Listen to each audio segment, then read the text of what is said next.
So once you deque from a queue, or a circular queue in this case, we're going to change one thing, okay, and that is this.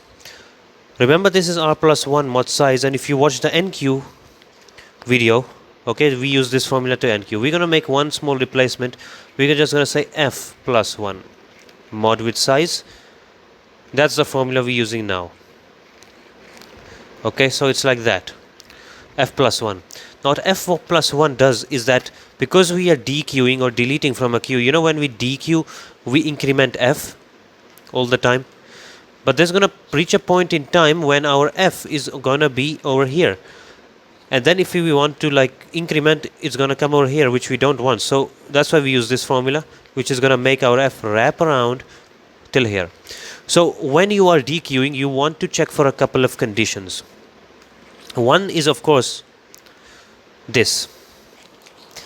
You want to check, the simplest case, let's go with that, start off with that. We're going to see if f is equal to -1 and if our rear is also equal to -1.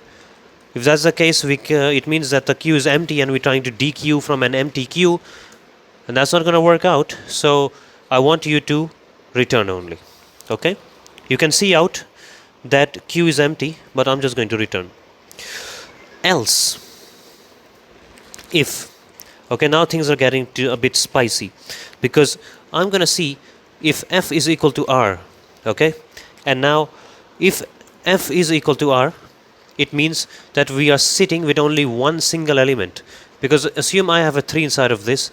Okay, if I enqueue, okay, then f and r is going to be at the same position. They're going to have both an index of 0. So if f is equal to r, okay, this doesn't not necessarily has to be in the first index. It can also happen maybe here. So because r is over here, and now say I delete this one, so f is going to be here, then I delete this one, now f is going to be here. You can see that f and r is also at the same position. Okay, meaning that our queue has only one element inside of it. Okay, this is what the second if statement checks. It checks if our queue has only single element inside of it, and if it does, then once I deque, then I need you to see out something. Okay, I want you to see out the stuff that is located at f's position. Okay, and you don't want to forget your endl. Okay, and then once that's done, I want you to return. Actually, no, not return, sorry. I want you to make f and r both equal to -1. Okay, because they're the same. So when this now since our element or our queue, sorry, doesn't have anything inside of it, then it's going to be -1. Okay, then I have an else clause, and inside of an else statement I want you to do this: deque simply. Okay, meaning you're going to simply spit out whatever is stored at your front. Okay, and don't forget to spit out also an endl.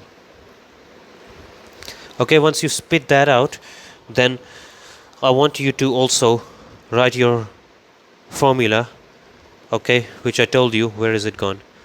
This one. Okay, this one, f plus 1 mod size.